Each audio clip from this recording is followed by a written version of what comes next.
Number 16 sign inverse sign 2 पाई/3। सबसे पहले आप 2 पाई/3 को कंसीडर कीजिए। 2 पाई/3 इससे बिलोंग नहीं करता है, -पाई/2 से पाई/2 के बीच में। इसका मतलब है कि 2 पाई/3 को आप रिड्यूस करेंगे। कैसे रिड्यूस करेंगे?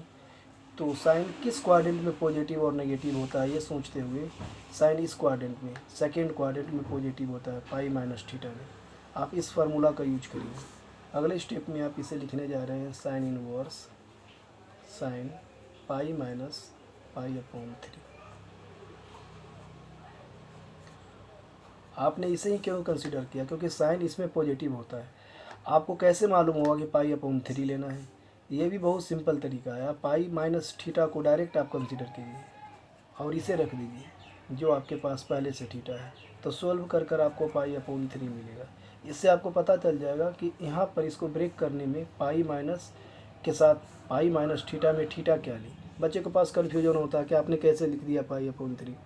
तो इस बात को आप पूरा ध्यान रखें कि अगर आपको ऐसा ना समझ में आता तो सबसे पहले ये जानिए कि साइन में कौन सा क्वाड्रेंट पॉजिटिव होता है। तो आपने लिया सेकेंड क्वाड्रेंट के फार्मूला लिखा, थीटा क्या ले, तो डायरेक्ट पाई माइनस थीटा में इस थीटा के बदले पहले इसे पुट करके देख लें जो गिवन है, तो आपको पता चल जाएगा क्या मिला। जो मिला उसी को इस फॉर्म में दिखा दीजिए पाई माइनस पाई/3। इससे आप बहुत आसानी से साइन पाई/3 लिख सकते हैं। सेकेंड क्वाड्रेंट में होल पॉजिटिव होता है साइन में, ये और ये कैंसिल होगा, ये आपका आंसर आ गया। अब ये बिलोंग करता है जो इसकी प्रिंसिपल वैल्यू ब्रांच है, इसलिए फाइनल आंसर करेक्ट है। इससे मैच करना चाहिए, इसके अंदर आना चाहिए। क्वेश्चन नंबर 17 इसी तरह बहुत आसान है, आप इसको भी लिखिए। टेन इनवर्स लिखा है, टेन 3 पाई/4 लिख दिया हमने। सबसे पहले मैंने जैसा कि बताया कि आपको 3 पाई/4 को कंसीडर करना होगा। 3 पाई/4 टेन का जो वो स्टैंडर्ड में प्रिंसिपल वैल्यू ब्रांच होते हैं वो -पाई/2 से पाई/2 के बीच होता है साइन की तरह, बट ये दोनों इंक्लूडेड नहीं होते। फिर से समझिए, ये और ये इंक्लूडेड नहीं, तो इसके बीच की वैल्यू होता है। 3 पाई/4 इसके बीच में नहीं आते हैं। इसका मतलब है कि हमें इसे भी ब्रेक करना होगा। फिर सवाल है कि 10 किस में पॉजिटिव होता है। 3 पाई/4 कुल मिलाकर कितने डिग्री होंगे? 135 डिग्री है। तो 10 पॉजिटिव होता है सेकेंड क्वाड्रेंट में, थर्ड क्वाड्रेंट में, बट यहाँ पर इसके रेंज में नहीं आ रहे हैं थर्ड क्वाड्रेंट में। फिर भी हम सेकेंड क्वाड्रेंट में अगर 10 को कंसीडर करते हैं तो किस तरह कंसीडर करेंगे? तो पूरे 10 को हम लेकर देखते हैं। 10 3 पाई/4 को अगर हम सेकेंड क्वाड्रेंट में, इसी क्वाड्रेंट में, आप ध्यान से देखिए, इसी क्वाड्रेंट में हम इसको लेने जा रहे हैं। अगर हम इस क्वाड्रेंट में लेते हैं तो हमें पाई माइनस थीटा के साथ क्या चूज करना होगा जो हमें ये दी। तो मैंने कि बता रखा है आपको कि जब भी ऐसा केस है तो आप इसी को माइनस करके देख लेते हैं, यानी थीटा में से इसी को माइनस करके देख लेते हैं। एक बार फिर से मैं बताना चाहूँगा इसे कट करके कि पाई माइनस थीटा को पहले कंसीडर किया। आप थीटा के जगह पर 3 पाई/4 रख कर देखें तो आपको पाई/4 मिलेगा। तो आपको ये पता चल जाता है कि अगर 3 पाई/4 को अगर हमें ब्रेक करना है तो हम कैसे करेंगे। कैसे? तो लिखेंगे पाई माइनस पाई/4, बट ये सेकेंड क्वाड्रेंट है इसलिए ये नेगेटिव में आएगा 10 पाई/4। यानी अगले स्टेप में हम इसे दिखा सकते हैं 10 इनवर्स माइनस 10 पाई/4, ऐसे दिखा सकते हैं। अब एक इस माइनस को हम कहाँ ले जाएं, क्योंकि माइनस रहने पर ही कैंसिल नहीं होगा, तो माइनस को आप शिफ्ट करते हैं थीटा के साथ, जैसे 10 माइनस पाई/4 लिख सकते हैं। जैसा कि आपको पता है कि 10 थीटा को आप यहाँ देखिए, जैसे 10 थीटा है नेगेटिव में, तो आप इसे लिख सकते हैं 10 माइनस थीटा। तो अगर माइनस में 10 है तो आप इसको, इस माइनस को थीटा के साथ शिफ्ट कर सकते हैं। आपने ऐसा कर दिया। ऐसा करने से ये 10 इनवर्स और ये 10 कैंसिल हो गया। आपके पास -पाई/4 जो कि इसके रेंज में आता है, जो रेंज ये है आपने लिखा है रेंज, क्या है रेंज? -पाई/2 से पाई। फिर से देखिए, जब आप इसे ब्रेक कर रहे थे आपके पास दो चॉइस था कि 10 पॉजिटिव कहाँ होता है। 10 पॉजिटिव होता है थर्ड क्वाड्रेंट में, थर्ड क्वाड्रेंट इस रेंज में नहीं आता है, तो आपने इसे सेकेंड क्वाड्रेंट में लाना जरूरी समझा, क्योंकि प्रिंसिपल वैल्यू ब्रांच पर ही ये सोल्व होते हैं। तो आपने इस रेंज में लेने के लिए आपने क्या किया, सेकेंड क्वाड्रेंट में गए। सेकेंड क्वाड्रेंट में गए, यूज किया आपने, तो ये ब्रेक तो हो गया, बट ब्रेक होने के बाद आपको ये 10 देख सकते हैं, 10 3 पाई/4 को ब्रेक करके लाया तो ये कितना में आ गया? नेगेटिव में। हमने नेगेटिव वैल्यू रखा, इस नेगेटिव को हटाने के लिए माइनस को इधर शिफ्ट कर दिया, इस तरह से हमारा आंसर आ गया। अब क्वेश्चन नंबर हम 18 में जाते हैं। इसमें लिखा हुआ है आपको 10 लिखा है, फिर ब्रैकेट के अंदर आते हैं साइन इनवर्स 3/5 है और कॉट इनवर्स 3/2 है। आपको यहाँ ध्यान से समझना चाहिए स्टूडेंट्स कि जब हमारे पास साइन इनवर्स और कॉट इनवर्स दोनों हों और बाहर में इसमें 3 ट्रिगोनोमेट्री आ गए, चैलेंज है स्टूडेंट के लिए, बट आपको इसको रिज्यूम करना है, बिल्कुल एक जगह लेकर के आना है, सारे को कलेक्ट करके एक आइडेंटिटी बनाना है। फिर से इसको स्टार्ट करके देखिए आप, साइन इनवर्स 3/5 को देखिए, कॉट इनवर्स जो ब्रैकेट में दिया हुआ उसे एक आइडेंटिटी में कन्वर्ट करना है। तो हम कैसे कन्वर्ट करेंगे, तो आप साइन को या तो कॉट में बदल दें, क्योंकि अगले स्टेप में तो आप इसे लिख सकते हैं, इसे साइन इनवर्स ही रहने दीजिए 3/5, चूँकि बाहर में 10 है, ये भी ध्यान रखें। तो हम अंदर वाले सारे फिगर को 10 में लेकर आएँ तो बेहतर होगा। जो बाहर दिखा रहा है उसी को उसी ट्रिगो रेशियो में हमें लाना चाहिए। तो साइन इनवर्स को ऐसे रहने दिया। कॉट इनवर्स को 10 में लाना बहुत आसान है। जब आप कॉट इनवर्स को 10 इनवर्स में लिखते हैं तो सिर्फ इसकी थीटा का रेसिप्रोकल होता है एंगल का। जैसे 3/2 है तो जो इसकी वैल्यू है इसे आप डोमेन कहते हैं, ये 3/2 चेंज हो गया, 2/3 हो गया। बहुत आसानी से ये कॉट 10 में चेंज हो गया। अब ये साइन इनवर्स के लिए, तो साइन इनवर्स के लिए पहले एक राइट एंगल ट्रायंगल को कंसीडर कीजिए आप, है ना, राइट ट्रायंगल जिसमें आपने थीटा यहाँ लिया। फिर इस साइन इनवर्स 3/5 को थीटा कंसीडर करते हुए आपने लिख दिया sine theta equal to 3/5, that is P/H equal to 3/5। P ये है, 5 ये है, बच गया B। पाइथागोरस के थ्योरम का यूज करके आप बहुत आसानी से लिख सकते हैं h² minus p², that is 25 minus 9 equal to √16, that is 4। तो यहाँ B की वैल्यू 4 मिल गया। अब आप इसी थीटा से देयरफॉर का साइन लेकर के आप लिख सकते हैं, क्योंकि 10 में कन्वर्ट का इसलिए 10 थीटा लिख रहा हूँ। फार्मूला होता है P/B। P की वैल्यू ऑलरेडी गिवन है 3 और B की वैल्यू इधर लेकर आए 4। तो थीटा इक्वल टू आप लिख सकते हैं 10 इनवर्स 3/4।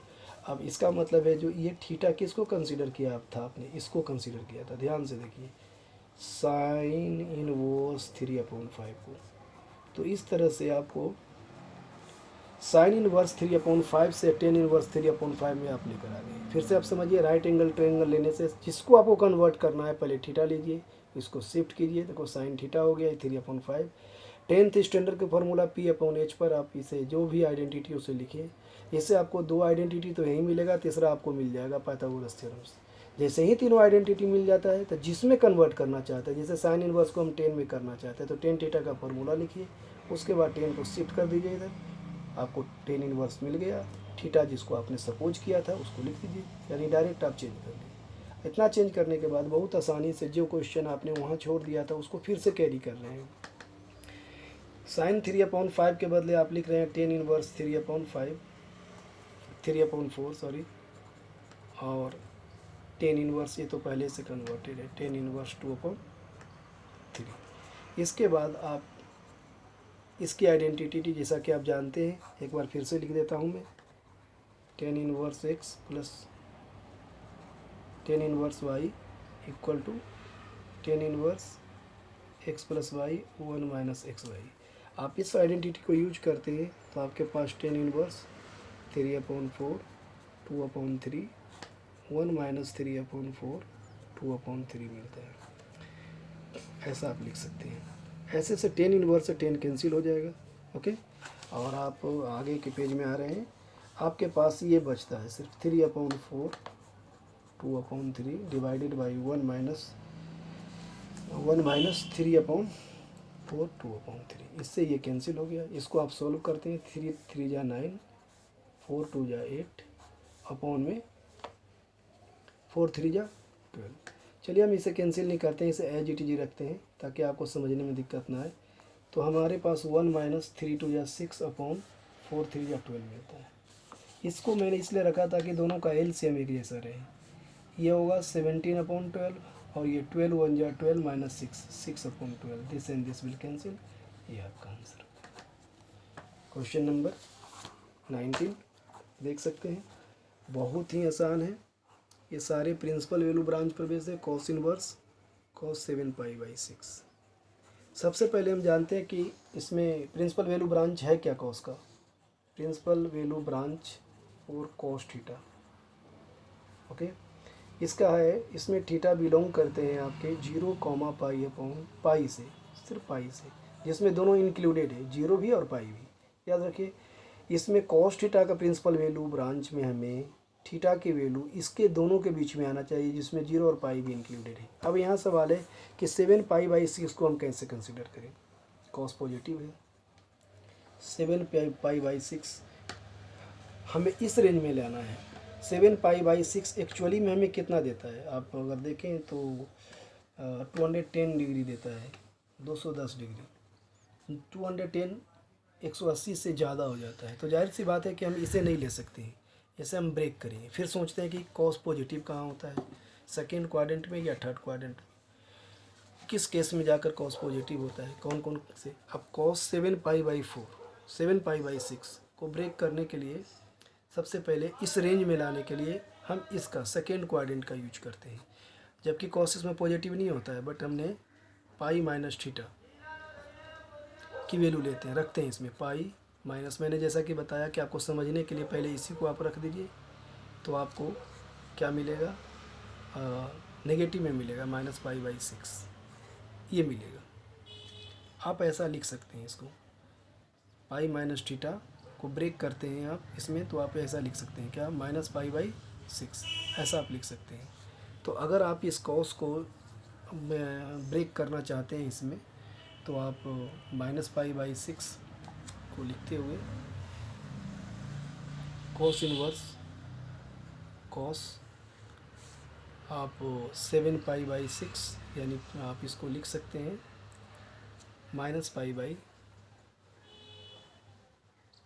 cos -π/6 लिख सकते हैं इसे ब्रेक कर करके।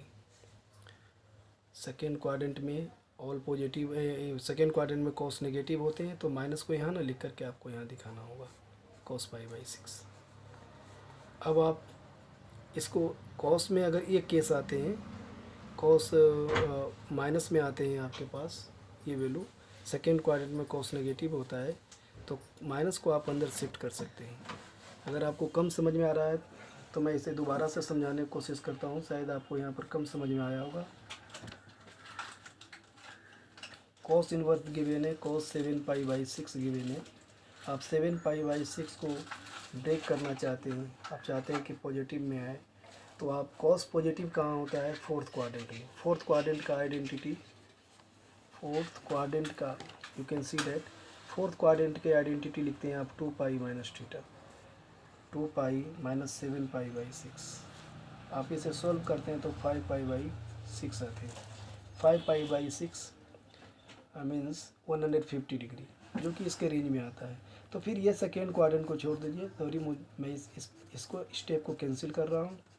आप देखिए फिर से समझिए, 7π/6 210 डिग्री है, 7π/6 210 डिग्री है, जो कि इस क्वाड्रेंट में मतलब इसके रेंज में नहीं आता है। इसके रेंज में न आने के कारण हमने इसको ये सोचा कि कॉस पॉजिटिव कहाँ होता है, तो कॉस पॉजिटिव होता है फोर्थ क्वाड्रेंट में, ये है 2π-θ। थीटा क्या ले, तो थीटा लेने के लिए सबसे पहले इसी वैल्यू को जो गिवन है इसको हमने इसमें रख कर चेक किया, तो हमें 5/6 मिला। मतलब अगर हम इसे कॉस को, माफ़ कीजिएगा मैं इस स्टेप को डायरेक्ट यहाँ ले रहा हूँ, अगर इस कॉस को मैं कॉस 2π - 5π/6 लिख देते हैं, तो इससे कोई प्रॉब्लम नहीं होगा। आप लिख सकते हैं अगले स्टेप में cos 5π/6, cos 7π/6 को हम ऐसा लिख सकते हैं, और ऐसा लिखने से फोर्थ क्वाड्रेंट के में होने के कारण ये कन्वर्ट होकर cos 5π/6 आ गया। अब ये कैंसिल हो सकता है, क्यों हम कैंसिल कर रहे हैं, क्योंकि ये प्रिंसिपल वैल्यू ब्रांच से मैच करता है। 5π/6 150 डिग्री को रिप्रेजेंट करता है, जो इसके बीच में आते हैं, और इस तरह से इसका फाइनल आंसर हो जाएगा। हाँ, आप देख सकते हैं क्वेश्चन नंबर 20 आपको साइन दिया हुआ है, π/3 दिया हुआ है, साइन इनवर्स -1/2 दिया हुआ है। साइन लिखिए, पाई/3 लिखिए, इसे प्लस साइन इनवर्स 1/2 लिख सकते हैं, क्योंकि sine minus theta equal to minus sine theta होता है। अगले स्टेप में आप इसे साइन इनवर्स साइन पाई/6 लिख सकते हैं, साइन पाई/6 लिख सकते हैं।